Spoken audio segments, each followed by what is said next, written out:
In the heart of the courtroom, the tension was palpable. JD Vance, known for his sharp intellect and political rise, stood before the judge. The atmosphere felt charged, a mix of anticipation and disbelief.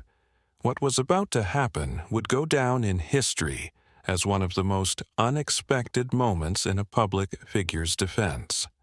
As the judge, Judge Samuel Lee, known for his stern and no-nonsense approach, looked down at J.D., there was a sense of calculated disdain in his eyes. He had been waiting for this moment, for an opportunity to undermine Vance, to prove that his success had been nothing but a result of privilege and not merit. "Mr. Vance," Judge Lee began, his voice cold and authoritative, "you stand here today, flaunting your political career as if it were a symbol of true accomplishment. Yet, we both know that your rise was nothing but a series of lucky breaks. Now, tell me, how does that make you feel, knowing that your success was handed to you while others work tirelessly just to make ends meet?" The court was silent. Everyone could feel the tension rise.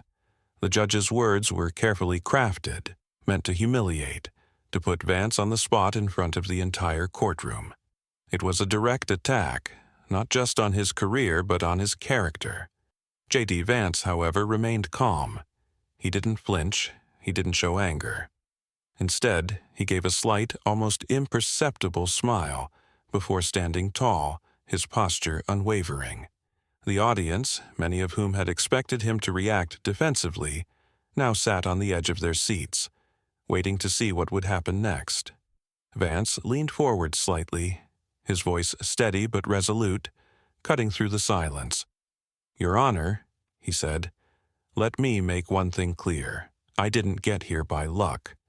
What I achieved came through hard work, determination, and a willingness to face challenges head-on."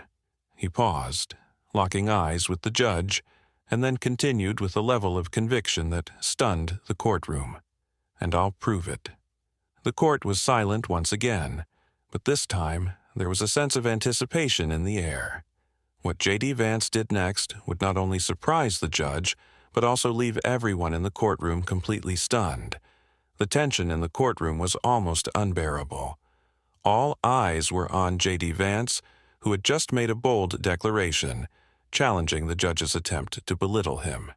There was a noticeable shift in the room, where before the judge's remarks had left everyone uneasy, now there was a sense of expectation building as they waited to see how Vance would respond. Judge Samuel Lee, still perched behind the bench, looked momentarily taken aback. The calmness in Vance's voice was not what he had expected. There was no defensiveness, no sharp retort, just a quiet confidence that demanded attention. The judge had expected a quick retort, perhaps a moment of anger, but instead he got silence. And that silence, in its own way, spoke volumes. Vance cleared his throat and straightened his tie before speaking again, his tone measured and deliberate. "Your Honor, you're right about one thing," Vance began, catching everyone off guard. "I didn't grow up with nothing. I had the privilege of an education, of a chance to rise above my circumstances. But what you failed to mention, sir, is that I didn't take the easy road. I didn't sit idly by and let things come to me. I worked, I fought, and I put in the hours just like anyone else trying to make a difference." The judge's expression didn't change, but Vance could see the flicker of something. Doubt, perhaps? It was as if he had expected to shut Vance down with his earlier comments. But now, he was beginning to realize that Vance was not only unshaken but mastering the conversation with his calm approach. Vance continued, his voice rising just enough to carry through the room with authority. "Your Honor, this isn't about luck or privilege. This is about taking responsibility for your life, facing obstacles and finding a way to overcome them. And yes, I've had privileges, but so has everyone at this table. We all stand on the shoulders of those who came before us. What matters is what we do with those privileges, what we do with the opportunities we're given. The room, which had been eerily quiet before, now began to stir. Heads nodded. A few people exchanged glances, as if they too were beginning to understand something more profound about Vance's approach. It wasn't just the words. It was the way he carried himself. He wasn't just defending his accomplishments. He was taking ownership of his life's work and putting the focus where it belonged, on his actions, not just his circumstances. Judge Lee, realizing that his attempt to humiliate Vance had backfired, shifted uncomfortably in his seat. For the first time, he was no longer in control of the conversation. His attempt to knock Vance down had been effortlessly dismantled with logic, poise, and sincerity.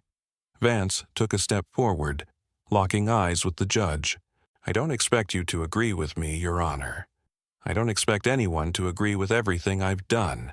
But what I do expect is for people to recognize effort, to recognize growth, and to understand that true success comes not from luck, but from the willingness to confront your fears, your failures, and continue moving forward.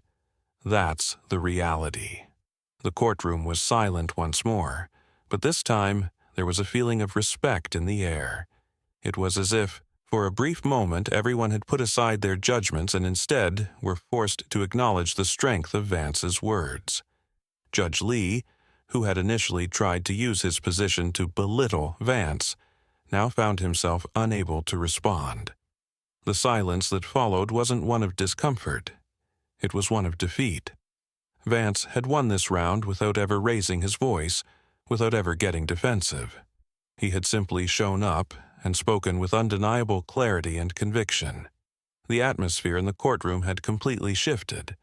What had been a tense, confrontational moment had transformed into something entirely different.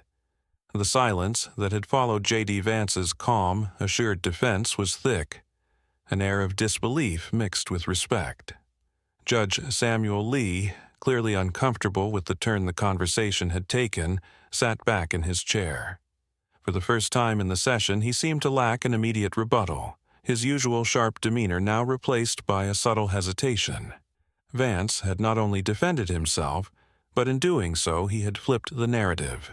This was no longer about a young man with privilege trying to justify himself.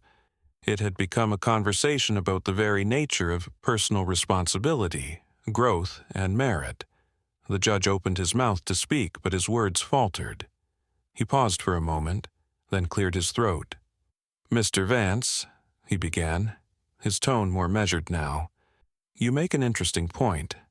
I don't disagree with the idea that effort and responsibility are important. However, you must also acknowledge that many do not have the same opportunities, and that is the root of the issue." Vance nodded, still composed, not allowing the judge's shift in tone to throw him off. "I agree, Your Honor," he said, his voice steady, "but opportunity is not a fixed thing. It's about what you make of it and how you use your voice to make a difference. Everyone has struggles, but how we handle those struggles determines our path forward. I didn't get to where I am because of luck. I got here because I made choices, difficult ones, and pushed through barriers." The judge didn't respond immediately. Instead, he glanced down at his papers, as if suddenly uncertain about how to continue. There was a brief pause, but it was unlike any other pause in the courtroom. It wasn't filled with tension, but with a palpable feeling of respect and acknowledgement for Vance's position. Then, the prosecutor, who had been quietly observing the exchange, spoke up. "Your Honor, I think the point here is not whether Mr. Vance had privilege. It's about how he's used that privilege. He has chosen to take on responsibility for larger issues, to engage with the very public that might have been against him at times. And that's something we can all learn from." The prosecutor's words seemed to echo throughout the room, signaling a shift in the tone of the entire trial. The usual focus on strict legalities was now being overshadowed by a much broader conversation. What was at stake wasn't just the case. It was about how people viewed each other, how they saw personal growth, and how they understood success. JD Vance, sensing the momentum, stood a little taller.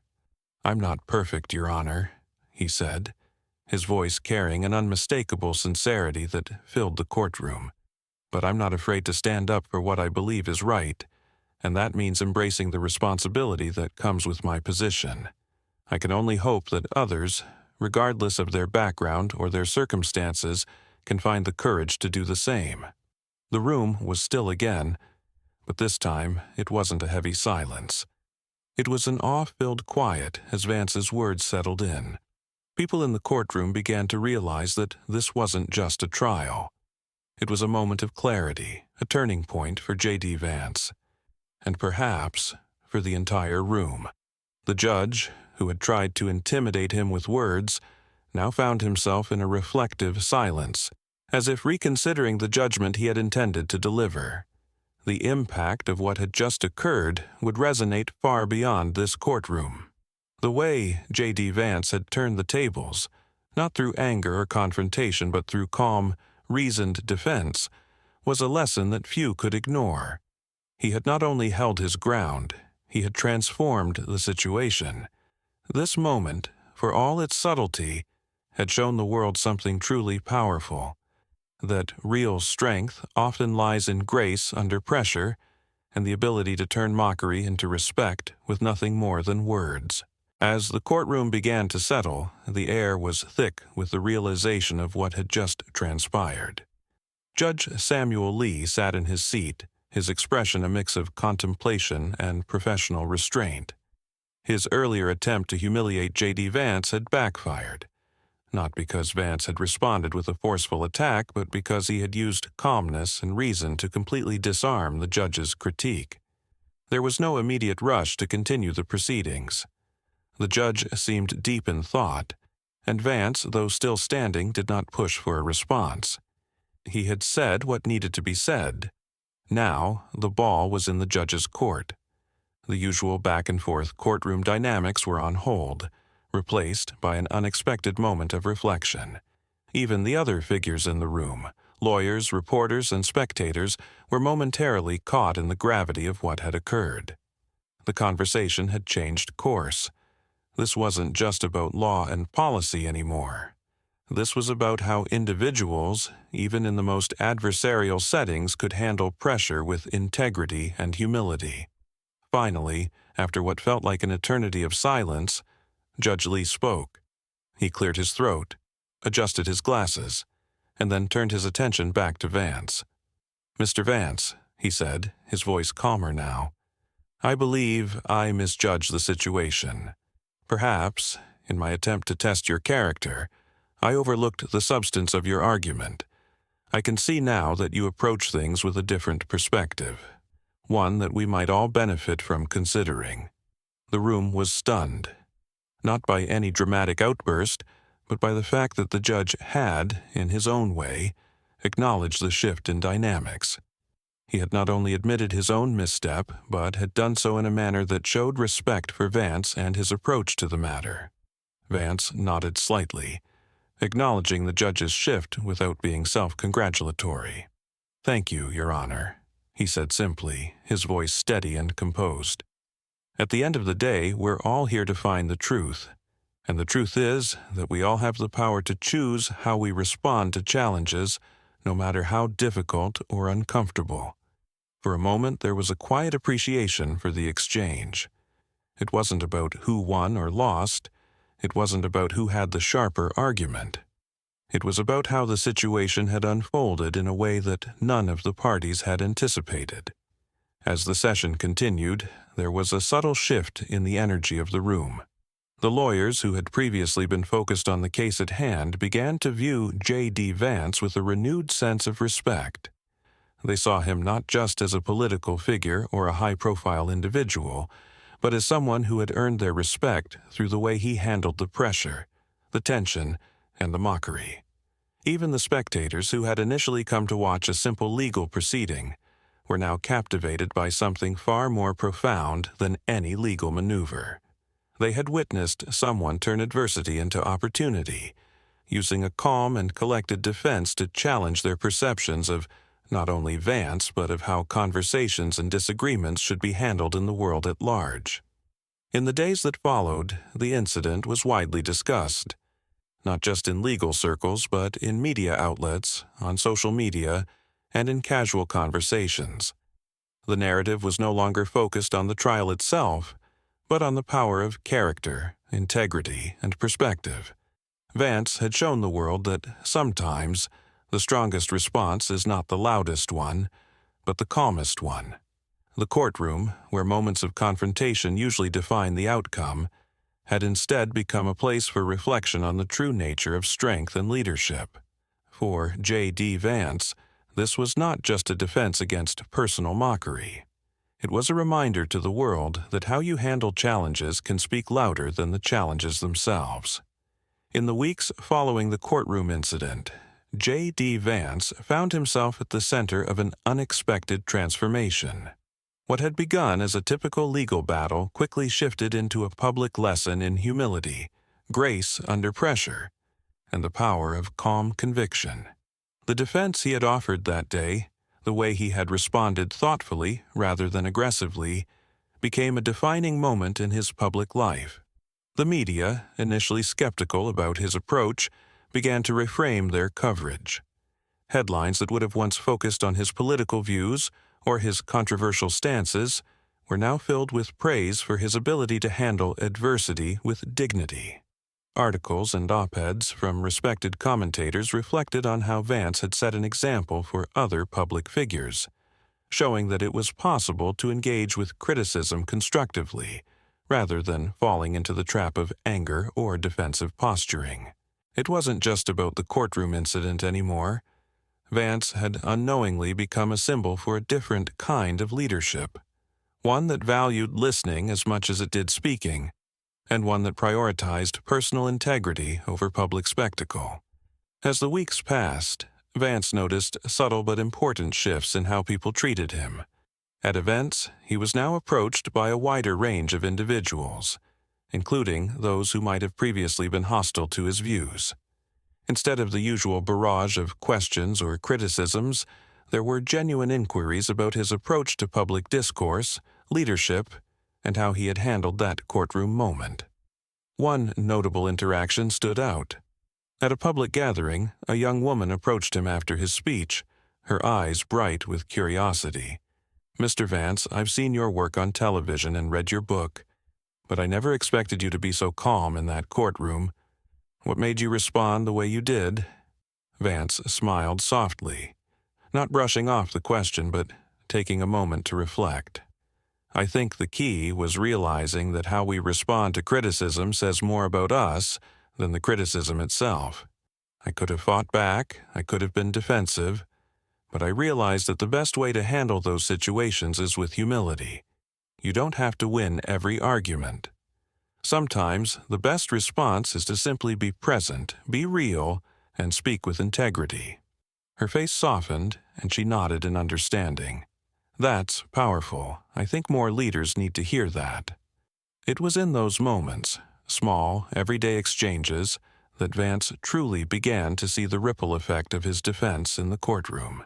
People were no longer focused solely on his political affiliations or his controversial past. They were looking at him as a person, someone who had shown courage, yes, but also a willingness to acknowledge his humanity and flaws. In a time when public figures were often criticized for their arrogance or inability to connect with ordinary people, Vance's response had made him more relatable, more approachable, and, most importantly, more respected. In the months that followed, JD Vance continued to build on this new foundation. He made a concerted effort to foster dialogue, not just within his political circles, but in every community he visited. Whether through town hall meetings, interviews, or public forums, he began to encourage real conversations, not based on winning points or silencing opposition, but on creating spaces where people could listen, reflect, and find common ground. Perhaps most surprising of all was the impact on his political future. Vance's poll numbers, which had fluctuated in the past due to his polarizing views, began to climb. It was no longer about whether people agreed with everything he said. It was about whether they respected the way he treated others, especially in moments of high tension. What began as a courtroom defense had, over time, redefined his image. JD Vance was no longer just a figurehead of political ideology. He had become a symbol of measured leadership, one that could bridge divides, inspire respect, and set an example of how to handle adversity with dignity. In the grand scheme of his career, it wasn't a policy speech or a landmark achievement that marked his turning point. It was a single, unexpected moment of humility in the face of mockery. And for Vance, that was perhaps the most important lesson of all. Sometimes, the most powerful victories come from showing up as your authentic self and responding to the challenges with a calm and unwavering commitment to truth. What do you think? Was JD Vance's response in the courtroom a masterclass in handling criticism with grace, or did he miss an opportunity to push back? How important is it for leaders to respond with humility in moments of conflict? Share your thoughts in the comments. We'd love to hear your perspective. This story shows how a single moment can change the way we view a person, not just for their actions, but for their response to the challenges they face. Do you think more public figures should adopt this approach? Let's continue the conversation. If this story inspired you, don't forget to like this video and subscribe for more real-life stories of resilience, leadership, and impactful moments. Turn on notifications so you never miss the next one. Let's keep talking about how real strength comes from how we treat others in the toughest of moments.